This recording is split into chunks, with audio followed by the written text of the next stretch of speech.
Hello students, agri hub jet institute Raisenagar के YouTube channel पर आपका हार्दिक स्वागत करता हूं। तो जैसा कि बच्चों अपनी राजस्थान का भौतिक प्रदेश का अध्ययन कर रहे थे और जिसमें अपनी 2 पार्ट कंप्लीट कर चुके थे, उत्तर पश्चिमी मरुस्थलीय राजस्थान और बात करें अरावली प्रदेश का भाग कंप्लीट हो चुका था। तो उसी क्रम को आगे बढ़ाते हुए आज अपने पूर्वी मैदानी भाग पढ़ेंगे। क्या पढ़ेंगे बच्चों? पूर्वी मैदानी भाग का विस्तार से अध्ययन किया जाएगा और इस एक ही लेक्चर में किया जाएगा। और जिन बच्चों ने अभी तक हमारा चैनल सब्सक्राइब नहीं किया है तो बच्चों पहले सब्सक्राइब कर लें।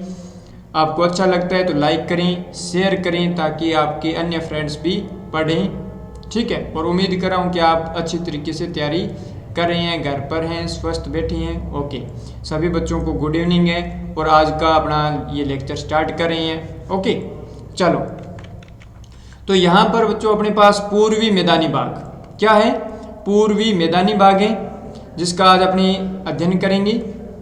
ओके चलो, तो ये पहले अपने पास बच्चों प्रारंभ में क्या था? नदी घाटी सभ्यता था। प्रारंभ में यहाँ क्या थी?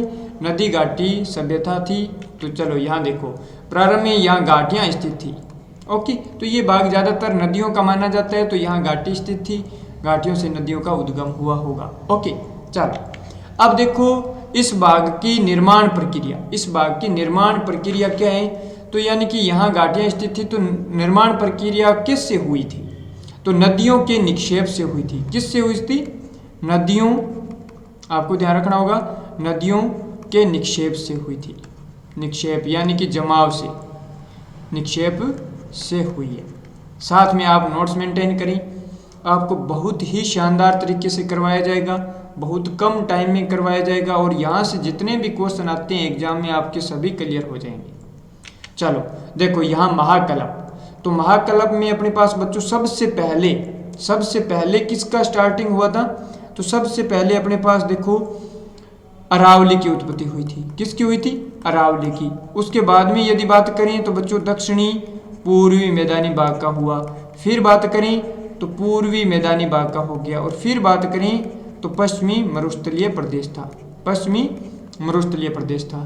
तो ओके, ये अभी महाकल्प पूछा है तो यहाँ पर अपने पास कौन सा महाकल्प था? तो अब आप कहोगे सर ये तो आद्य महाकल्प था, यहाँ अपने पास मध्यजीवी महाकल्प था। इन दोनों का अपने पास क्या हो जाता है? नवजीवी महाकल्प हो जाता है, नवजीवी महाकल्प हो जाता है। तो यहाँ क्या होगा बच्चों? महाकल्प कौन सा होगा? नवजीवी महाकल्प, नवजीवी महाकल्प हो जाएगा। Okay okay sir. चलो अब देखो अपने पास यानी कि किस युग की बात हो रही है? तो अपने पास अरावली कौन से युग में? प्री कैम्ब्रियन काल में हुई थी। अरावली का युग देखा जाएगा तो प्री कैम्ब्रियन था। यहाँ पर देखा जाएगा तो क्रिस्टेशियस युग था। इन दोनों का अपने पास देखा जाएगा तो कौन सा युग? प्लीस्टोसीन युग होगा। कौन सा बच्चों? प्लीस्टोसीन युग होगा। कौन सा होगा? प्लीस्टोसीन युग। ओके सर, यानी कि अब तक आपको इतना समझ में आ गया कि पूर्वी मैदानी भाग यानी प्रारंभ में यहाँ घाटियाँ स्थित थी। निर्माण यदि इस मैदानी भाग का देखा जाए तो नदियों के निक्षेप से हुआ है। महाकल्प की बात करें तो नवजीवी महाकल्प है, और युग की बात करें तो बच्चों प्लीस्टोसीन युग है। ओके चलो, अब देखो अपने पास इस भाग का क्षेत्रफल कितना है? तो क्षेत्रफल बच्चों अपने पास इसका कितना हो गया? इसमें 23% क्या है? क्षेत्रफल है। 23% क्षेत्रफल है, यानी कि ये राजस्थान का क्षेत्रफल देखा जाए तो 23% कवर कर रहा है। वहीं देखो अपने पास इसमें जनसंख्या कितनी निवास कर रही है? तो जनसंख्या अबाउट बच्चों 39% क्या है? जनसंख्या निवास कर रही है। कितनी? लगभग 39% जनसंख्या यहाँ निवास कर रही है। Okay sir. चलो अब देखो यहाँ की बच्चों बात करें मिट्टी की कैसी है? तो जलोढ़ मिट्टी है। यहाँ की क्या है? नदियों द्वारा बहाकर लाई गई है, तो उनको ज़्यादातर क्या कहते हैं? जलोढ़ मिट्टी कहते हैं। तो यहाँ पर अपने पास कौन सी हुई? जलोढ़ मिट्टी है यहाँ। यानी आपको डायरेक्ट क्वेश्चन दिया जाता है कि पूर्वी मैदानी भाग में कौन सी मिट्टियाँ पाई जाती है? तो जलोढ़ मिट्टी पाई जाती है। Okay sir. चलो अब यहाँ देखो, यदि यहाँ पर देखें भारत के सापेक्ष, ठीक है, तो भारत के सापेक्ष यदि ये भाग है तो किससे निर्मित हुआ है? तो प्रायद्वीपीय पठार से हुआ है। द्वीपीय पठार से माना जाता है बच्चों, प्रायद्वीपीय पठार से माना जाता है। चलो अब टेथिस सागर का हिस्सा है, यानी कि ये दोनों अपने पास नवजीवी महाकाल है ना, तो टेथिस सागर का पश्चिमी मरुस्थल का भी देखा जाए तो कि वो किसका अवशेष है, तो टेथिस सागर का अवशेष है। या यूं दिया जाता है कि पश्चिमी मरुस्थल में खारे पानी की झीलें किन का अवशेष है, तो टेथिस सागर का अवशेष है। तो टेथिस सागर का हिस्सा का प्रमाण यानी कि बच्चों सबूत क्या था, तो यदि देखा जाए प्रमाण यानी सबूत, तो यहाँ पर कुओं से सिंचाई हो रही थी, कुओं से सिंचाई के साधन विकसित हैं, कुओं से सिंचाई के साधन, ये इनके क्या है बच्चों, मेनली प्रमाण यानी कि सबूत माने जाते हैं कि कहीं ना कहीं ये क्या होगा, टेथिस सागर के हिस्से रहे होंगे। चलो अब यदि इस भाग की बात करें बच्चों वर्षा, तो वर्षा अपने पास लगभग देखो अरावली तक कितना था, अरावली में अपने पास कितना था, 50 से 60 हो सेंटीमीटर वर्षा थी, तो इसमें अपने पास लगभग 60 से 90 सेंटीमीटर वर्षा हो जाएगी। कितनी हो जाएगी, 60 से 90 सेंटीमीटर वर्षा हो जाएगी। Okay sir. चलो यहाँ की बच्चों मेनली अर्थव्यवस्था देखा जाए कि पूर्वी मैदानी भाग की है अर्थव्यवस्था, तो वो किस पर आधारित है, किस पर आधारित है, तो बच्चों मेनली ध्यान रखो कृषि आधारित है। क्या है, कृषि आधारित अर्थव्यवस्था है, कृषि आधारित। और यही दिया जाए कि कृषि इसमें कैसी होती है, विरल या सघन, तो विरल में अपने पास क्या बताया था आपको, विरल, विरल कृषि का अर्थ था कि जहाँ क्षेत्रफल क्या हो, यानी कि जहाँ अपने पास क्षेत्र क्या हो, ज़्यादा हो, और जनसंख्या क्या हो बच्चों, कम हो, जनसंख्या कम हो, तो इस चीज़ को अपने पास क्या कहते हैं, विरल कृषि कहते हैं। वहाँ जो की जाती है वो क्या कहलाती है, विरल कृषि कहलाती है। ओके, यानी फैलाव वाली कहलाती है। तो इसमें इस भूभाग में यानी पूर्वी मैदानी भूभाग है, तो इसमें अपने पास क्या था, अब आप कहो सर जनसंख्या ज़्यादा थी, यहाँ क्या थी, यहाँ अपने पास बच्चों क्या थी, जनसंख्या ज़्यादा थी और क्षेत्रफल कम था, तो खेती कौन सी हो गई, सघन हो गई। कौन सी हो गई बच्चों, सघन हो गई। तो यानी कि सघन कृषि, सघन कृषि क्या होती है, सघन कृषि अब आप कहोगे सर ये देखो कि क्षेत्रफल जहाँ कम है और जनसंख्या ज़्यादा निवास कर रही है, वहाँ जो खेती की जा रही है वो क्या कहलाएगी, सघन कृषि कहलाएगी। ओके, चलो यहाँ के बच्चों अपने पास देखें प्रमुख फसलें, यहाँ की प्रमुख फसलें देखे जाए तो खाद्यान्न फसलें हैं, खाद्यान्न फसलें हैं बच्चों, कौन सी हैं, खाद्यान्न फसलें, जिसमें अपने पास देखो गेहूं हो गया, अब देखो मक्का, वैसे आपके पास गेहूं हो गया, चना हो गया, मक्का दिया जाता है। ओके, सरसों भी आ जाती है। अब आपको सर सरसों खाद्यान्न में थोड़ी है, परंतु यहाँ मेनली होता है। ओके, इस चीज़ को थोड़ा सा विशेष ध्यान रखें कि यदि आपको ऑप्शन मिल रही है ना खाद्यान्न, दलहन, तिलहन, तो मेनली खाद्यान्न क्रॉप रहती है, और वैसे यदि पार्टिकुलर दिया जाता है तो गेहूं, चना, मक्का, सरसों यही अपनाई जाती है। अब देखो वनस्पति की बात करें तो बच्चों यहाँ कौन सी वनस्पति रहेगी, पतझड़ी वनस्पति रहेगी। कौन सी, पतझड़ी, पतझड़ी वनस्पति हो जाएगा। जैसे अपने पास मरुस्थल में वनस्पति कौन सी थी, जीरोफाइट थी, मरुदबीज वनस्पति थी। ओके, अब देखो यहाँ के प्रमुख राष्ट्रीय उद्यान, तो पहले तो देख आपको यहाँ थोड़ा सा ध्यान होना चाहिए कि ये पूर्वी मैदानी भाग यानी कि किन किन डिस्ट्रिक्ट में फैला हुआ है, ताकि वहाँ से आप अनुमान लगा सकें। तो चलो आपको आगे दिखाया जाएगा मैप के हिसाब से कि ये कितने डिस्ट्रिक्ट में फैला हुआ है, कहाँ कहाँ फैला हुआ है। तो प्रमुख राष्ट्रीय उद्यान की यदि बात करें तो बच्चों इसमें अपने पास दो रहता है, एक तो अपने पास केवलादेव, केवलादेव हो गया, और दूसरा रणथंभौर हो गया, रणथंभौर हो गया इस भाग का। तो केवलादेव अपने पास कहाँ रहता है, भरतपुर में रहता है बच्चों। केवलादेव कहाँ है, राष्ट्रीय उद्यान भरतपुर में है, और रणथंभौर का कहाँ है बच्चों, सवाई माधोपुर में। कहाँ है, सवाई माधोपुर, माधोपुर, सवाई माधोपुर हो गया। ओके, तो बस इतना ध्यान रखना होगा। यदि इनसे रिलेटेड अपने पास पूछे कि इस पूर्वी मैदानी भाग में प्रमुख नहरें कौन कौन सी हैं, तो आपको ध्यान रखना होगा अपने पास कौन सी है, एक तो भरतपुर नहर है, भरतपुर नहर हो गया, वह दूसरी यदि बात करें तो गुड़गांव, गुड़गांव, क्योंकि ये अपने पास एरिया कहाँ से, हरियाणा से अटैच में रहता है ना, थोड़ा सा याद रख लेना कि यहाँ गुड़गांव नहर है। ओके, तो ये दो नहर इस भूभाग की प्रमुख मानी जाती है। चलो अब दिया गया है कि अपने पास पूर्वी मैदानी प्रदेश का ढाल किस दिशा से किस दिशा की ओर है, यानी कि पूर्वी मैदानी भाग है उसका ढाल किस दिशा से किस दिशा की ओर है। तो बच्चों ध्यान रखो अपने पास ये ढाल किससे, पश्चिम से पूर्व की ओर, पश्चिम से पूर्व की ओर है, पश्चिम से पूर्व की ओर हो जाएगा। Okay sir. चलो इसमें अपने पास यहाँ से देखें, यहाँ से अपने पास पश्चिम से पूर्व की ओर है। ओके तो यहाँ अपने पास आपको थोड़ा सा बता देते हैं कि यहाँ क्या होने वाला है। ओके एक मिनट, यहाँ से थोड़ा सा इरेज कर लेते हैं अपने। तो यहाँ से ये अपने पास हो गया। चलो पश्चिम से पूर्व की ओर है, तो इसमें देखो एक क्वेश्चन तो ये बनेगा कि यहाँ की जो नदियाँ हैं, यहाँ की जो नदियाँ हैं वो अपना जल कहाँ की ओर लेकर जा रही है, वो कहाँ लेकर जा रही है। तो यहाँ की नदियाँ हैं तो वो अपना जल ना बच्चों कहाँ लेकर जाएगी, वो बंगाल की खाड़ी में लेकर जाएगी। कहाँ, बंगाल की खाड़ी में लेकर जाएगी। Okay sir. चलो दूसरा अपने पास यदि देखा जाए तो यहाँ का जो मैदान है तो वो आगे किस में मिल जाएगा, तो वो बच्चों अपने पास गंगा यमुना दोआब क्षेत्र में मिल जाएगा, दोआब क्षेत्र में मिल जाता है। ओके तो यहाँ से अपने पास दोनों कंप्लीट होगी। ढाल दिया जाए तो आपको डायरेक्ट क्वेश्चन कहाँ से हो गया कि पश्चिम से पूर्व की ओर ढाल स्थित है। नेक्स्ट अपने पास देखो कि पूर्वी मैदानी प्रदेश में बच्चों शामिल जिले, पूर्वी मैदानी प्रदेश में शामिल जिले कौन कौन से हैं। तो यहाँ से अपने पास देखो पहले तो थोड़ा सा आपको मैप के हिसाब से याद करवा देते हैं।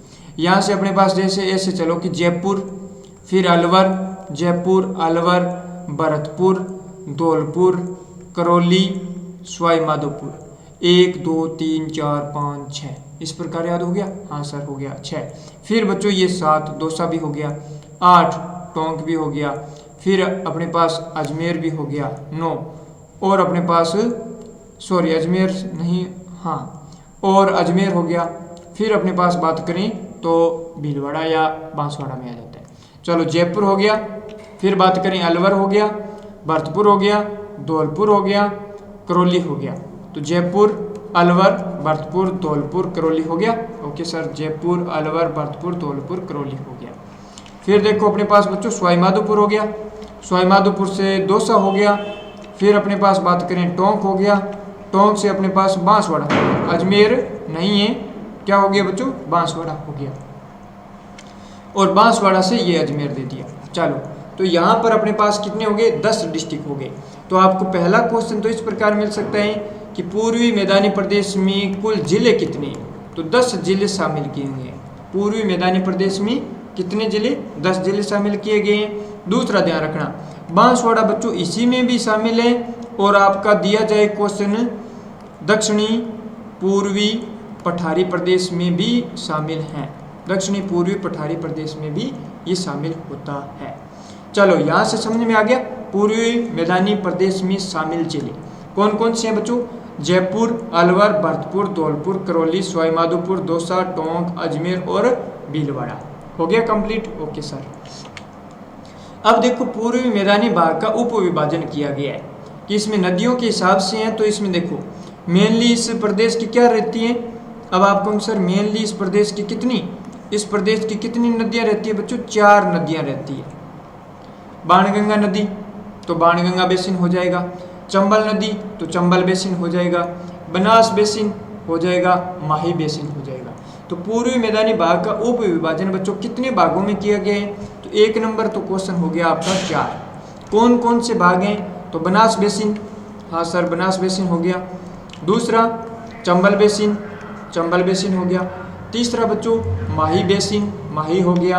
और 4 नंबर अपने पास क्या हो गया, बाणगंगा बेसिन हो गया। 4 नंबर कौन सा हो गया, बाणगंगा बेसिन हो गया।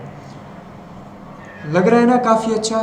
तो बच्चों इसी प्रकार आपको पूरा का पूरा कंटेंट करवाया जाएगा। ओके, यदि आप ऑफलाइन बेंच भी हमारा अटेंड करना चाहते हैं तो आप ऑफलाइन बेंच भी अटेंड कर सकते हैं, पर उम्मीद कर रहा हूँ कि आपको घर बैठे भी अच्छा खासा समझ में आ रहा है।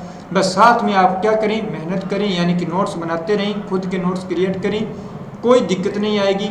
आप में जुनून होना चाहिए, आप जो भी बनना चाहेंगे बन सकते हैं। चलो मेहनत करना पड़ेगा। अब अपने पास बच्चों देखो आपके पास क्या दिया था, 4 बेसिन।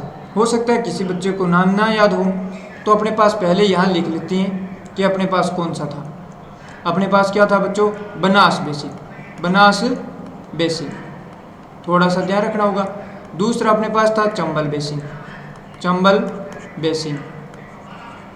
तीसरा अपने पास क्या था, 3 नंबर अपने पास देखो बाणगंगा बेसिन, बाणगंगा बेसिन।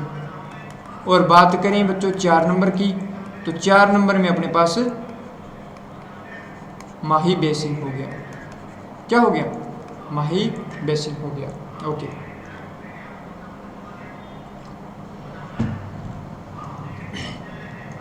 तो देखो बच्चों अपने पास माही बेसिन है, तो माही बेसिन है ना इसमें, तो माही में आपको पता होगा कि माही का उद्गम कहाँ से होता है, कहाँ से ये विलय होती है।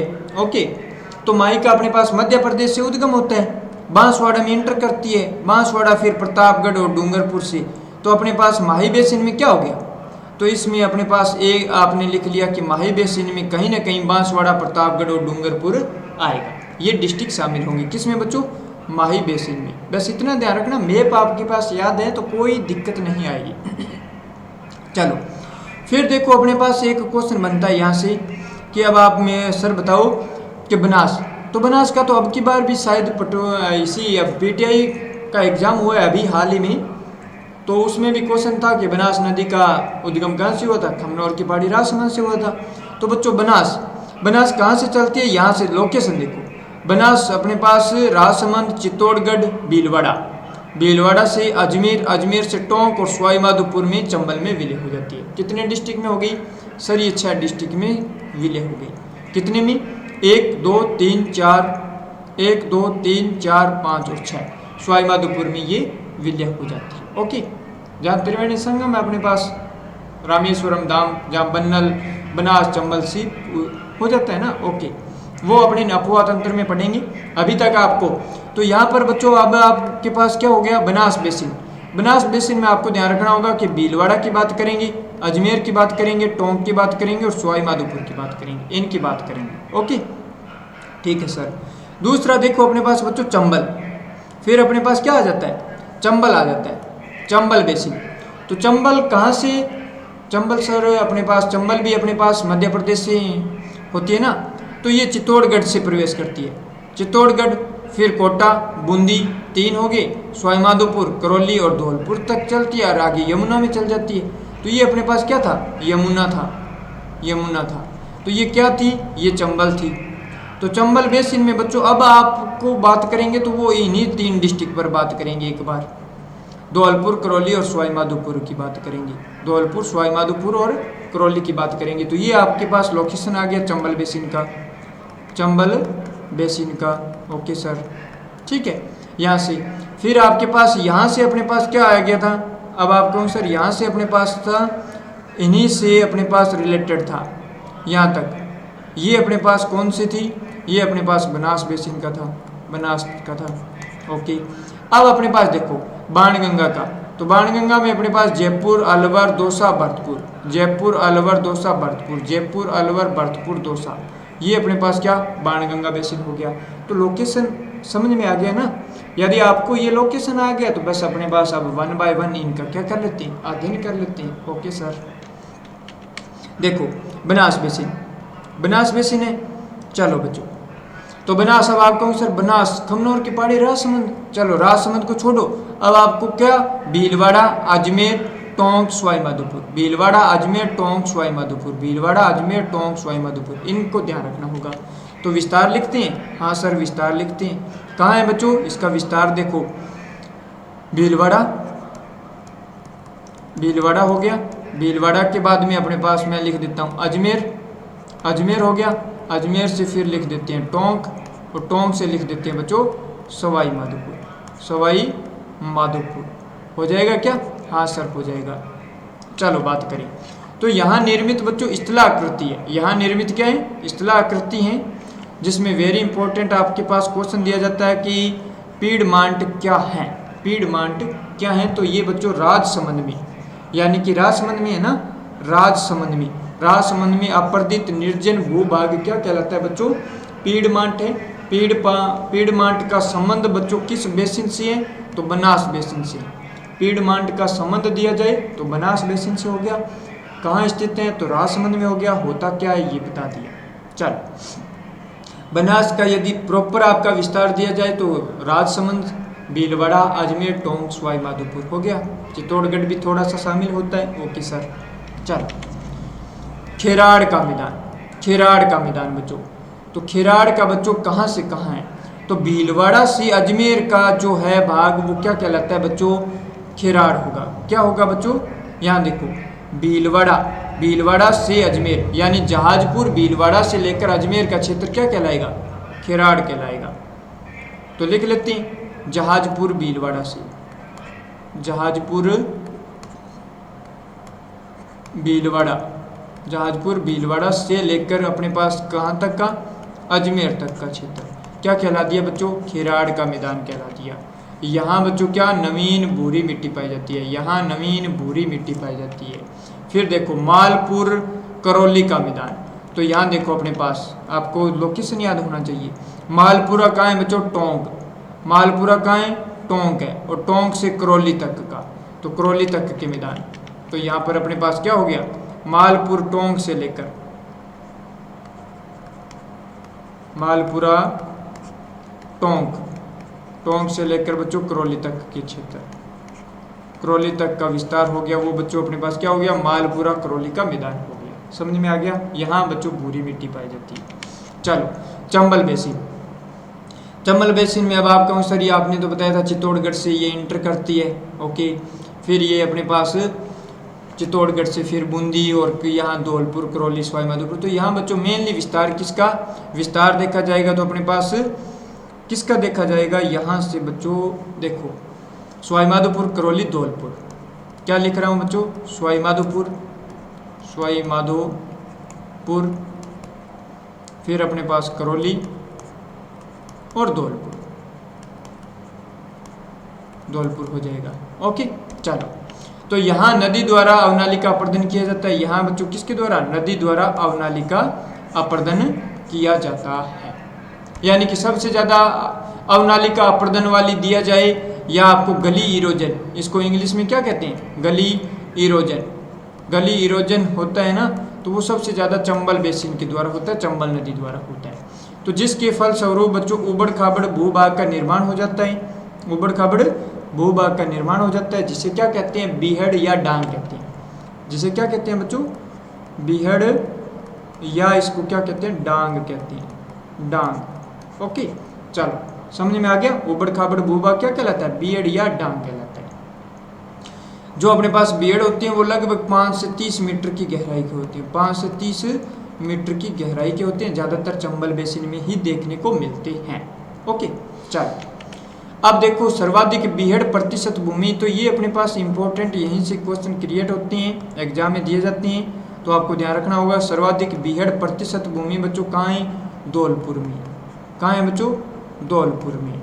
बात करें अपने पास सर्वाधिक बीहड़ क्षेत्र की बात करें तो बच्चों सवाई माधोपुर में। कहाँ है? सवाई माधोपुर में। आप साथ साथ बोले मेरे, सवाई माधोपुर। ओके, चलो सर्वाधिक बीहड़ क्षेत्र का विस्तार की यदि बात करें तो बच्चों कहाँ है? कोटा में। सर्वाधिक विस्तार दिया जाए तो कोटा में है। इसको 3 स्टार दे दिया। कई बार बच्चे गलती कर देते हैं, तो इस चीज़ को विशेष ध्यान रखें। हो जाएगा याद? Okay sir. डांग की रानी बच्चों क्या है? डांग की रानी बच्चों करौली है। डांग की रानी करौली है और राजा धौलपुर है। राजा क्या है? राजा धौलपुर है। डांग का राजा धौलपुर हो जाएगा। धौलपुर को अपने पास रेड डायमंड सिटी भी कहते हैं। चलो 3 नंबर माही बेसिन। तो माही बेसिन में तो अब आप कहूँगी सर आपने विस्तार बताया था हमारे को। हाँ बच्चों बताया था, फिर भी आपको याद करना होगा। माही कहाँ से एंटर करती है बच्चों? बांसवाड़ा से। प्रतापगढ़, डूंगरपुर हो गया। तो यहाँ पर मैं क्या लिख देता हूँ? बांसवाड़ा, बांसवाड़ा, बांसवाड़ा। फिर अपने पास प्रतापगढ़ लिख देता हूँ, प्रतापगढ़। फिर अपने पास डूंगरपुर कर देते हैं, डूंगरपुर कर देते हैं। और यदि आप मैप के हिसाब से देखना चाहते हैं तो ये अपने पास डूंगरपुर है, डूंगरपुर। फिर यहाँ से अपने पास बांसवाड़ा, बांसवाड़ा। और ये अपने पास ऊपर का भाग क्या रह जाता है, प्रतापगढ़ रह जाता है, प्रतापगढ़। ठीक है ना, तो ये अपने पास डूंगरपुर, बांसवाड़ा, प्रतापगढ़ हो गया। चलो, उपनाम यानी इस प्रदेश को किस नाम से, तो बच्चों पुष्प प्रदेश के नाम से जाना जाता है, पुष्प प्रदेश के नाम से जाना जाता है। किस नाम से जाना जाता है, पुष्प प्रदेश के नाम से जाना जाता है। चलो बात करें मैदान, तो यहाँ पर बच्चों कौन सा मैदान है, 56 का मैदान है। कौन सा मैदान है बच्चों, 56 का मैदान स्थित है। ठीक है ना, 56 का मैदान हो गया। यदि आपको दिया जाए कि 56 की पहाड़ियाँ कहाँ स्थित है, तो पहाड़ियाँ बच्चों अपने पास कहाँ हो जाएगी, बाड़मेर हो जाएगी। कहाँ हो जाएगी, बाड़मेर हो जाएगी। आपको बताया था, उम्मीद कर रहा हूँ कि आपको याद होगा, 56 की पहाड़ियाँ बाड़मेर है।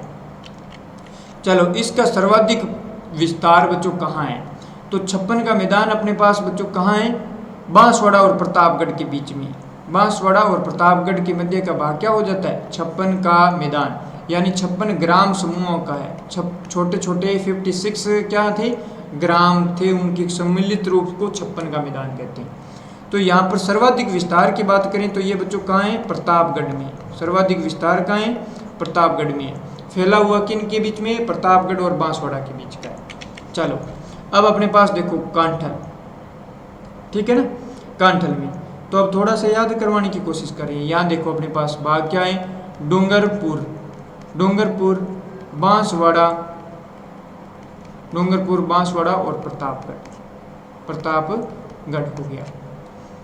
ठीक है, तो यहाँ पर अपने पास देखो डूंगरपुर और बांसवाड़ा का भाग होगा वो क्या कहलाता है बच्चों, मेवल कहलाता है। क्या कहलाता है, मेवल कहलाता है। बांसवाड़ा और प्रतापगढ़ का भाग होगा वो आपके पास क्या हो गया, कांठल हो गया, कांठल हो गया।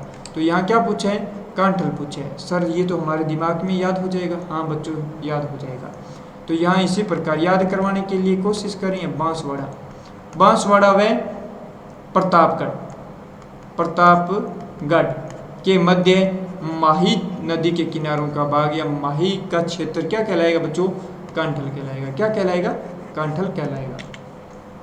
बात करें मेवल का, तो मेवल क्या होगा बच्चों, डूंगरपुर व बांसवाड़ा। तो यहाँ पर अपने पास क्या लिखें, डूंगरपुर व बांसवाड़ा के मध्य माही नदी के किनारों का भाग हो गया। ओके, तो ये दोनों इंपॉर्टेंट है। कई बार यूनिक क्वेश्चन यानी कि दिया जाता है आपको और आसान क्वेश्चन क्या हो जाता है बच्चों का, गलत हो जाता है। तो आसान क्वेश्चन गलत करने की आदत छोड़ दें। जो पढ़ रहे हैं अच्छे तरीके से पढ़ें, कोई दिक्कत नहीं है, आपका 100% सिलेक्शन होगा। और आपको हमेशा सोचना पड़ेगा कि हाँ मेरा सिलेक्शन होगा, मेरा सिलेक्शन होगा। पॉजिटिव थिंकिंग रखें, आपका 100% सिलेक्शन होगा। चलो बात करें मिट्टी यहाँ की कैसी है बच्चों, जलोढ़ मिट्टी है। यहाँ की मिट्टी कैसी है, जलोढ़ मिट्टी है। ओके सर, चलो हो जाएगा याद।